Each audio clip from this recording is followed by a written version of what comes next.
Good afternoon, everyone, and welcome, welcome, welcome. It is Tuesday. It is 4 p.m. ET, and you have found us here on Crime Time on a Mighty Blaze, and we are so pleased that you are here today. I'm your host, Hank Phillippi Ryan, the USA Today best-selling author of 14, now going on 15 novels of suspense. Some of you know that I just turned in my copy edits today, so I am extremely proud of myself. And as a result of that, if all goes as planned, One Wrong Word will be out next February, and we'll be talking about that. But today, we're not here to talk about my book. We're here to talk about this marvelous book, What the Neighbors Saw by Melissa Adelman. It is Desperate Housewives meets The Couple Next Door, and what could be better than that? But I will tell you, all of you, that it is so much more than that. This book is incredibly thought-provoking, incredibly gorgeously complex, and completely surprising, and highly, highly, highly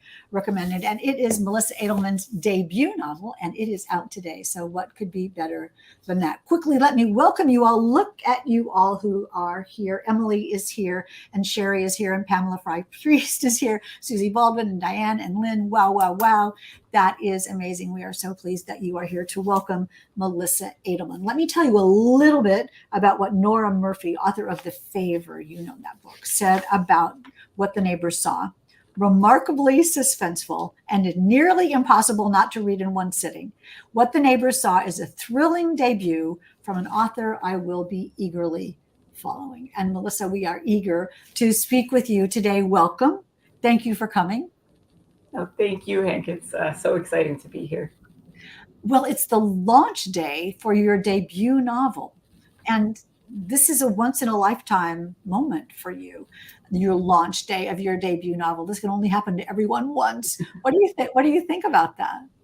Yeah, honestly, it still feels surreal because it's been such a long time coming. I think, as you know very well, as such a successful author, that process to go from the spark of an idea through drafting and revising and getting it published is quite a long road. So, yeah, to actually finally be here and having it in people's hands is just a really, really exciting feeling. Yeah.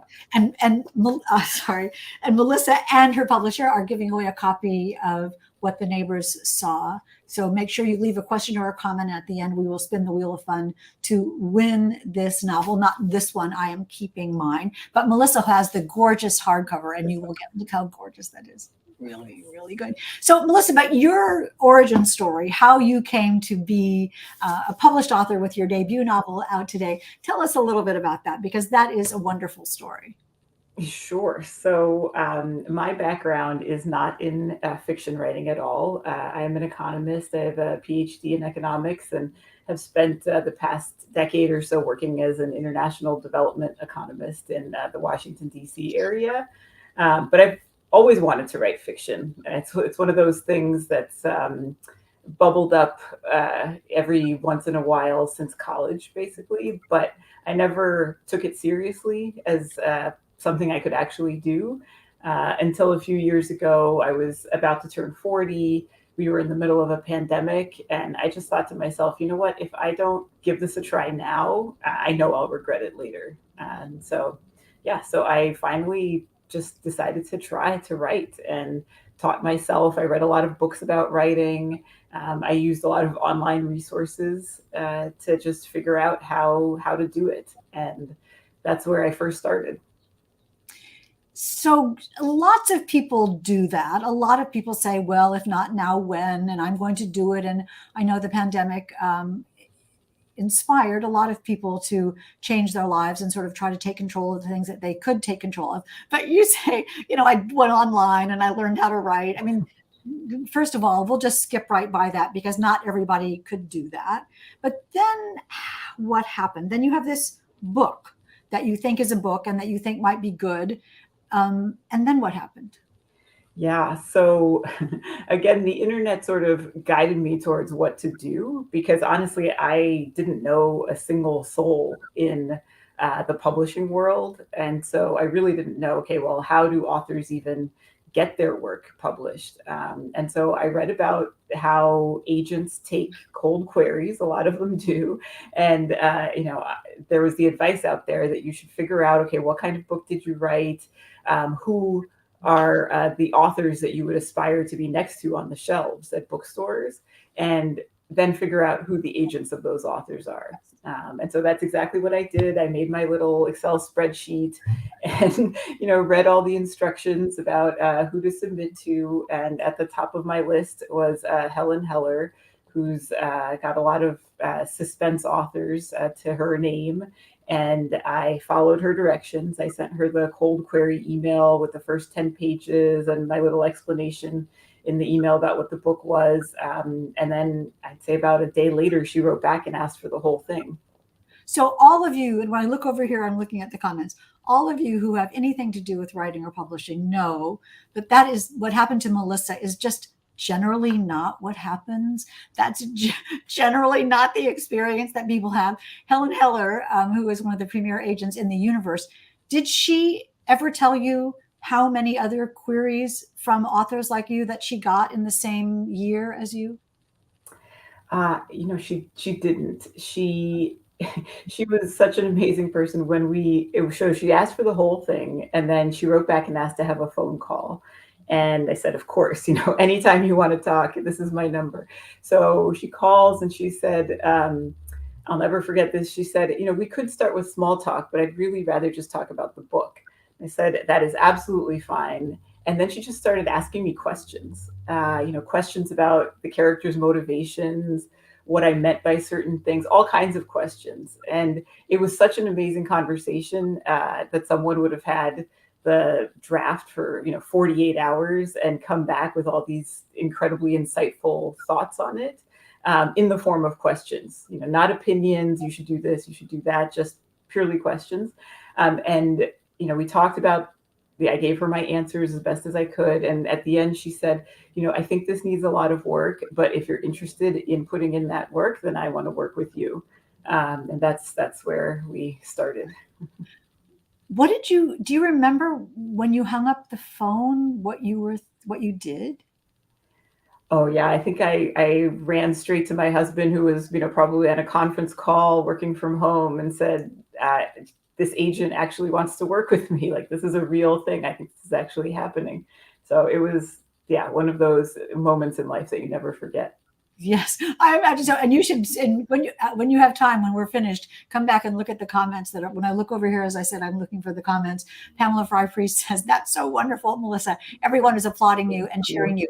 I can tell you something that when I got my first agent years ago, I guess 15 years ago, when she took me on as a client, she told me that the year that she accepted me as a client, she had 20,000 submissions. 20,000 submissions. Wow. And so I bet Helen Heller's number is that as well, if not way more. And somehow your novel and you stood out among tens of thousands of books. What do you think about that? Wow, that's an incredible number. That's just incredible. So it's very humbling, and it just makes me feel incredibly lucky, really.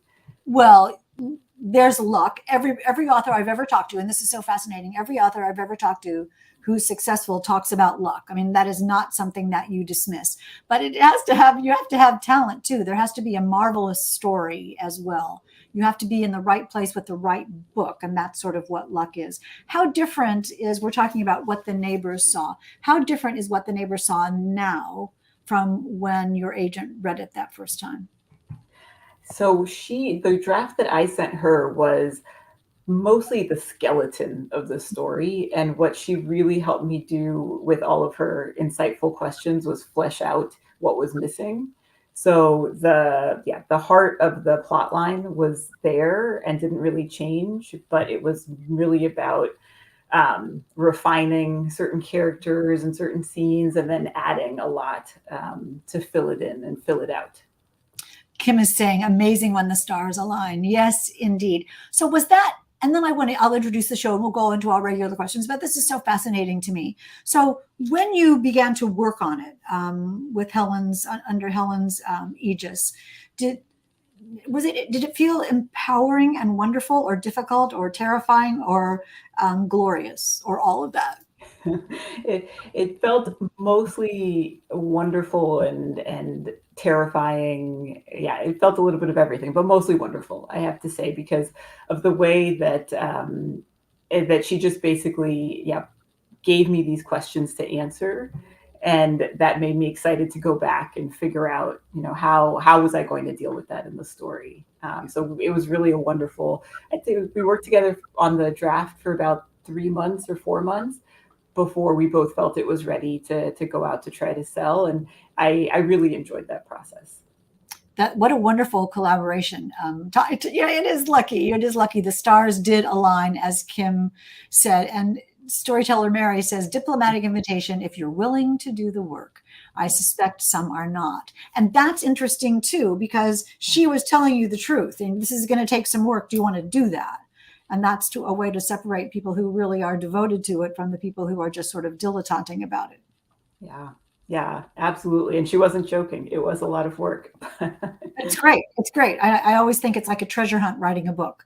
You're Yeah. looking for the treasures and you're unearthing them and bringing them to life. And I think that's amazing. Speaking of amazing, well, all of you who are here today, thank you so much for joining us. Welcome, welcome, welcome to Crime Time on A Mighty Blaze. You should know that A Mighty Blaze was started 3 years ago at the beginning of the pandemic by the powerhouse team of Jenna Lum and Caroline Levitt to keep us meeting new authors and reading new books and discovering new things to read. And is that why we are here today to talk about What the Neighbors Saw by Melissa Adelman, her debut novel. Let me tell you a little bit about our author for today. And don't forget the giveaway. Leave a question, leave a comment, leave applause for Melissa, and we will spin the wheel of fun at the end of the show. And one of you will win. Emily says, treasure hunt. Yes, indeed. Yes.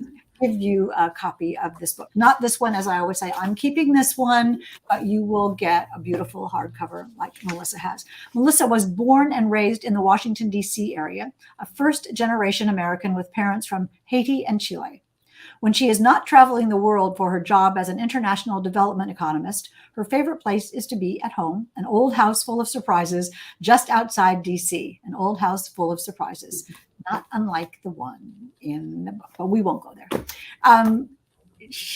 Melissa lives with her husband, 2 energetic little boys, and I hear their footsteps upstairs. Melissa is in the basement now. So there's a 5-year-old and an 8-year-old who you may hear running. That's a good thing. And a long-suffering Shih Tzu. She holds a PhD and BA in economics from Harvard University. What the Neighbors Saw is her debut novel. And again, congratulations on that. So this is your debut day. So now I'm going to ask the question that you'll be asked a million times. Tell us about the book. Yes, which seems like such a straightforward question, but it's quite hard to answer well, right? Yes. I know at the end of your book tour, a month from now, you'll have this totally down. But on launch day, it's like, oh, please don't ask me that. I haven't practiced that enough. But it's just us. So just tell us about it. That would be great. Thanks, Hank. Yeah, I will do my best. So, What the Neighbors Saw. So basically, it's a story about 2 women, Alexis and Blair, who live across the street from each other in this upscale DC neighborhood, the suburb of DC. And on the surface, it looks like these women don't have very much in common other than being neighbors. Alexis is in her 30s. Her children are very, very young. She's Black. She and her husband just bought the worst house on the block, and even that was a financial stretch for them. And on the other hand, Blair is sort of the queen of the cul-de-sac. She's a little older. She's generationally wealthy. She's very comfortable in this upscale world that she lives in. But early on in the story, Blair's husband Teddy is found murdered on the banks of the Potomac River, which is sort of walking distance from their house and their neighborhood. And Alexis reaches out to give her neighborly sympathies, basically, and the 2 women strike up a friendship. And then the story follows the development of their friendship as Alexis and Blair get to know each other, get to know more about each other and what they actually have in common, which is quite a lot. And also as Alexis gets to know more about the neighbors on their cul-de-sac and the fact that many of them are not quite as wonderful as they originally seemed. And alarmingly, that maybe one of them might have been involved in the murder of Blair's husband. And so that's where the story goes. And it's so visual and so cinematic and so much fun to read. If you just joined us, we are talking about the debut novel, What the Neighbors Saw by Melissa Adelman. What was the nugget? What was the germ of the story? What was the first thing you thought about when you were writing this?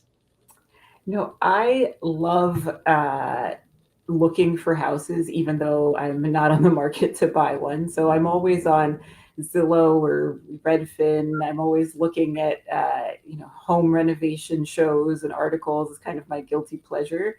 And my husband and I did buy this old house that we're in right now, where the basement lights are flickering, about 6 years ago. And I remember putting on that '80s movie, The Money Pit, with Yes. Shelley Long and Tom Hanks. To try and empathizing with those characters. And I remember watching that and thinking to myself, wouldn't it be a great story if you had this kind of crazy home renovation stuff going on, but then on top of that, some neighbor drama and a murder? Like, I feel like those things would really come together in an interesting way. And so that was sort of the initial germ of the idea. And still then you need something. How did you start? I mean, what did you start with Blair or Alexis, or did you start with the marriage, or did you start with the house or the neighborhood? How did you begin it? I began with Alexis. So actually, the initial sort of first few pages or chapters that I wrote were all from her point of view. But then I quickly realized that I needed another point of view, and that's where the alternating POVs come in with Blair and Alexis. I love that you did alternating POVs for your debut novel. This is like, we're just going to go for it. We're going to go for it here. But, it's interesting because Alexis is this fish out of water, and her family is a fish out of water in this new sort of intimidating neighborhood. And the worst house on the block, on the cul-de-sac, even, is pretty darn fantastic. And it's about fitting in and being a newcomer and what neighbors mean and what friendship means. How did all of those themes burble up into this story? And what was important to you about that? Yeah, absolutely. I think in domestic suspense, we get a lot of the themes around class, I think, especially, but less so about race. And I thought it would be really interesting to explore that a little bit more. Alexis, like myself personally, has a background where one of her parents is Black and one is white. And her mother is an immigrant. And so she grew up kind of in that household. And fitting in for her has always been a struggle.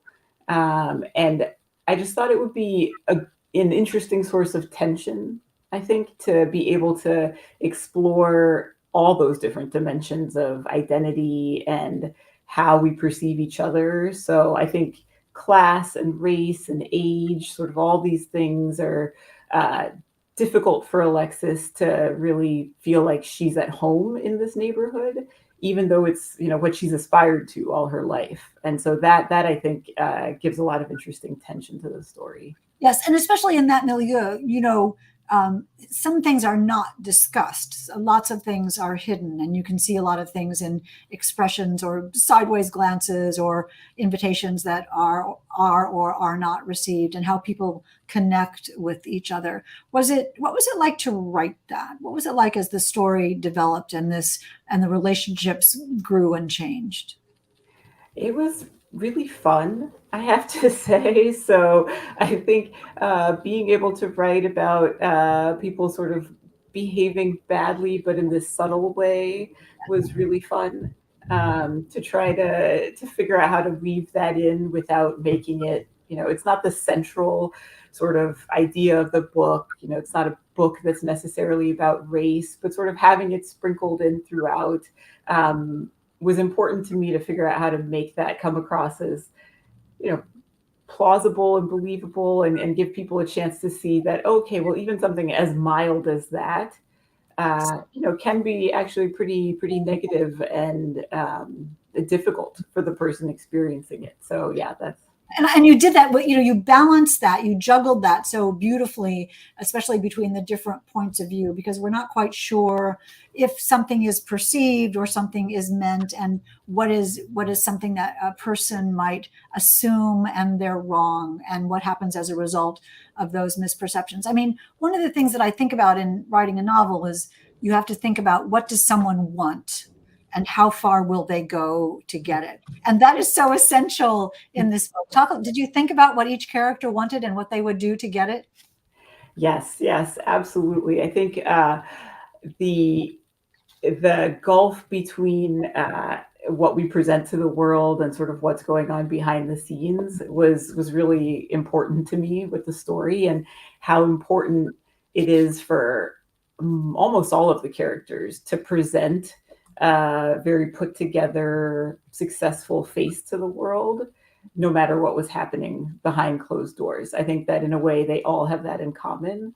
And that's something that I particularly found fun and interesting about the two main characters, Alexis and Blair, is that these women, in a way, fundamentally share that sort of compulsion to feel like, okay, well, the worst things, the things that I'm most ashamed of, cannot be shown to anyone, and they're willing to go quite far to make sure that happens. I mean, that's the essence of domestic suspense, completely. So, everyone has a secret.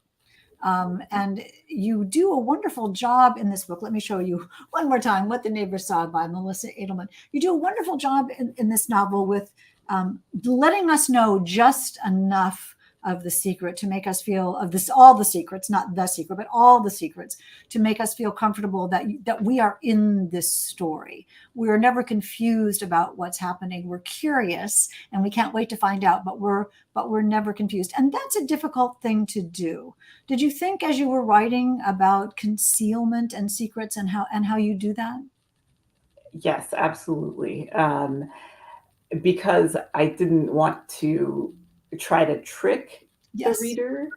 I think because coming at writing as an avid, longtime fan and reader of books in this genre, I felt pretty strongly about the kind of reading experience that I was trying to give other people. And so exactly that, Hank, it was trying to make it so that you basically have a sense of what's going on, but you're interested enough to want to read and find out all the details. That's exactly what I was aiming for, which is quite hard to do and took a lot of refinement and drafting. Yeah. Yes, it's quite hard to do. And I don't want to talk about the end at all, except to say that your book is supremely fair. At the end, people will say, "Oh my golly, I should have seen that coming," but they won't have. And yours is one of those kinds of books where you want to go back and read it again to see how you did it. But going back to the beginning of it, it's also about it's about marriage and friendship, and certainly money and power. Certainly, Washington D.C. is a place where all of those things come into play. Talk a little bit about marriage and relationships, and how your characters deal with each other when it comes to that. Yeah, so Alexis and her husband Sam are sort of featured in this book at one of the hardest times, I would say, in a marriage, where they've got two tiny children and they're, making that move from living downtown to the suburbs, and their careers are in different places, and they're sort of negotiating between them who gets priority, in that sense. And there's a lot of disagreement around those choices. And I think in any marriage, that can be a very hard time, where all the realities of being parents and homeowners and professionals sort of all collide. And they deal with it maybe in not very productive ways throughout the story. But I thought it was important to show that kind of tension and the difficulties of, what I think from the outside seems like such a great time in people's lives. You're doing hitting all of these milestones, in a way, but at the same time can be really quite stressful. So And And when sacrifice can turn into bitterness, when you think it's your turn for something, and then your turn doesn't really come. And what about friendship as well? Female friendship as well is such a female friendship and status are so important here because there are many layers of friendship and many layers of female relationships. Can you tell us a little bit about that and what role that played in your novel? Yes. So Alexis and Blair sort of hit it off as friends, but throughout, Alexis, it keeps her guard up to a certain extent. And I think that that comes from this place of not feeling quite at home in the neighborhood and recognizing sort of how different Blair is from her. And so Alexis finds herself questioning a little bit, why would this woman be so enthusiastic about being my friend? Um, and so that dynamic I found interesting as it goes along, because I do think they have obviously in common that they live in the same neighborhood, and there's a few other women on their cul-de-sac as well who they interact with, and but they're all quite different in terms of age and background, and so you find sort of the clashing that goes on with those things as well. I want to make sure that you saw what Rachel said. Rachel Rosario just said this book is wonderful. Congratulations. So that is marvelous. I saw somebody, one of the reviews I read from a reader called it 20 Peyton Place in 2023. And I just thought that was really funny and obviously incredibly affectionate. You called it sort of Desperate Housewives meets The Couple Next Door. I love that book by Sherry Lapina. Why are those your comparable titles? And I want to let the audience know that it's really much more than that as well, but with the super high entertainment value of both of those novels. Talk a little bit about that connection. Yeah, so that I can't take credit for that comparison. That really comes from my publisher, but I think the thinking behind that is really around that Desperate Housewives angle of what happens behind closed doors. The drama that happens in families that we often never see. I think is that sort of element, and then plus the couple next door, kind of that perennial question that everyone loves to ask around how well do you really know your neighbors? And, do you really want to know them any better? Maybe you don't. So. And that's totally the essence of this book. Speaking of neighbors, though, so did you get to have fun with this house and everything that happened with the house and all of your love for home renovation shows? You got to plunge into that with this? Talk a little bit about, was that fun? Yes, that was super fun to write the descriptions of both the positive and the negative. So the beautiful homes in the neighborhood and all of their features, as well as the fixer-upper that Alexis and her husband Sam own, and all of the problems that it has.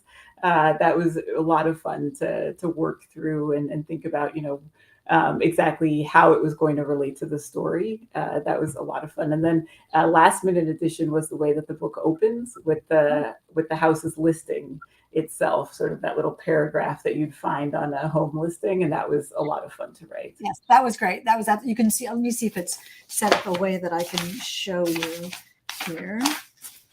So here is exactly how we know what the house that we are about to spend 385 pages in will look like and why it is so desirable. So wonderful neighborhood. Is it based on a real house? Loosely, I would say that it's very loosely based on my personal experience of moving to the suburbs in the DC area. So I sort of took what we went through and magnified it to outrageous proportions. Yes, I understand. Our house is from 1894, and there's just always something. There's just when you think it's just fine, something will break or crack, or that you'll discover some sort of thing in the basement under the other thing that you never even thought was there. But we love the house. It's wonderful. It's just somebody was asking my husband what he would do if he had $1 billion, one of those dinner party questions, and he said something about renovating the house, and somebody said to him, you wouldn't have to renovate the house. You would just get a new one, and that never crossed his mind to leave. So there is a real connection that people have have with their homes. So let me ask you one more question about this, and then we'll take some questions from the audience. We were talking earlier about that there's just one moment in your life when your debut novel comes out. When you opened the box of these books and you saw this beautiful novel, what did you say or think? And what did your husband say? And what did your kids say? The kids were the best part, I think, because this is something that they can really understand at their age. As you mentioned at the beginning, they're 5 and 8. And so they're able to take it out, look at it, see that it's a real thing. And so my 8-year-old declared a couple of weeks ago that he wants to be an author like mommy when he grows up, which was such a wonderful moment. That was really, really great. And my husband is super proud of me, super supportive. I think at the beginning he was worried that I was maybe writing about like my own personal issues with marriage. So I had to convince him that this is just the kind of book that I like to write and has nothing to do with me personally. And then for myself, I'm again really grateful and really excited about it. But honestly, I think now it's a question of what's the next one? How do I keep going? Yeah. Yes. Oh, Melissa. Okay. But let me just be your older sister, way older sister about this. And don't forget to be happy about this. Don't, take at least the time today to just revel in how successful you are and what a wonderful book you have and how hard you worked on this. You accepted a task and you did it beautifully. You hit it out of the park. So you can worry about the next book like tomorrow, but not today. Today, just accept the rose petals and confetti and champagne, which I hope you're having your version of. So let's, as Sherry's saying, enjoy today. Absolutely so. And then when you write your next book, we'll have you back here to talk about it. And I can't wait to read that as well. So let's take some questions from the audience if we have them. I know we do, Margaret. So let's have a couple of questions. Sherry says, what is the best part of writing for you? Ooh, that's a good one. I would say so far, I think it really is plotting things out. So just thinking in my mind, going for a run or going for a walk and just thinking to myself, what would this person do? Or how could this work out? And just inventing things. I find that really exciting, especially when you sort of hit on, okay, this is definitely the right idea. And you can see the plot start to come together. I find that really exciting. Do you do that all in advance? I have so far. I think it's important to me to have a sense of where I'm going, but we'll see. I mean, I've only had this one book and now working on a second, so we'll see if I stick to that. I don't ever know. So Renee says, how do you come up with your characters' names? ABC, Alexis Blair, etc. Oh, that's funny. Some of them come to me right away. I think that a character comes to me as a person with a name already, and then others I've had to work on. So Blair and her husband Teddy, for whatever reason, their names were there from the beginning. And Alexis, I tried a few different ones until I landed on Alexis that felt like the right choice. Isn't that funny how you know the right name when you hear it? Yes. Yes, it is. And it's hard to explain, I think, exactly why, but absolutely. Yes, and it is hard to explain exactly why, because we're writers and we should be able to make the characters be whatever we want them to be. And we should name them whatever we want to name them. But sometimes it just doesn't work. And sometimes I bet Alexis just took shape, came alive when she was Alexis. Exactly. And that's how, it's amazing. It's the magic. It's totally the magic. Diane says, was that the original title? I'm always curious about titles. Yeah, it was not. So when I sent it out, it was called Shadow Road, which is the name of the street that they live on. And so, yes, what the neighbors saw is a new title that we worked on with the publisher. You can see both of those. I noticed Shadow Road and I thought, oh, that's a great name for a street. But what the neighbors saw maybe has more conflict. Yeah. I think that was the idea, to make it more dynamic and a little more intriguing. Yeah. I love your first title too, as well. That's why I'm not a publisher, right? Sherry says, will you write books set in faraway locations that you've traveled to for work? That's a great idea. I think I absolutely would love to do that going forward. When I was writing this, we were in the middle of lockdowns, and so it was a very sort of, neighborhood closed focus. But going forward, I think that would be very neat. That's wonderful. And you do have a lot to choose from with that. One last question. Let's take one last question before. Oh, Emily says, do you drink any drinks while writing? Mostly coffee, I would say. Yeah, yeah, nothing too special. Yeah, I'm a coffee person myself. Well, lattes. I love to have lattes. It's always very special to have a latte. It's silly. We had small pleasures. These are the small Exactly. pleasures. So you all have been absolutely amazing. Let's spin the wheel of fun. Unless we have any more questions we should ask. All right, we're going to spin the wheel of fun. This is so hilarious, and see who wins a copy of What the Neighbors Saw. And the winner is the suspense. Oh, Brenda Gaskell won the last time. Brenda Gaskell won on our 3 o'clock show. Brenda, is it okay? We'll spin again. Thank you. That's so nice of you. Thank you, and very kind of you to let someone else win. Thank you. Darlene McElhaney, that is wonderful. Darlene, who is a wonderful fan of Crime Time, and we are so thrilled that you won, Darlene. You will get a copy of What the Neighbor Saw. As I said, not this one, but we will make sure that you get your own copy of that. And the rest of you, run, or click, to get your copy of What the Neighbor Saw. Melissa, happy Pub Day. This is. Thank you.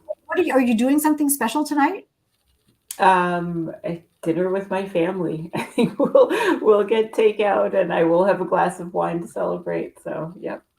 Congratulations. That is Thank absolutely wonderful. Can't wait to see what happens to this new career of yours. You have hit it out of the ballpark, and you are well on the way.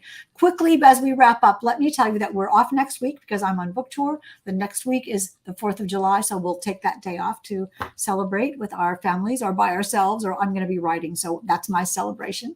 And after that, and then the second week in July, we'll be back with all new shows with May Cobb and Samantha Downing and Sarah DeVello. And so many more. Sherry Lapina is coming. So we will not want to miss that. So until then, remember you all, it is always safe inside a book. Melissa, thank you so much for coming. Thank you. Thank you, Hank, for having me. It's so much fun. My pleasure. And we will see you all next time.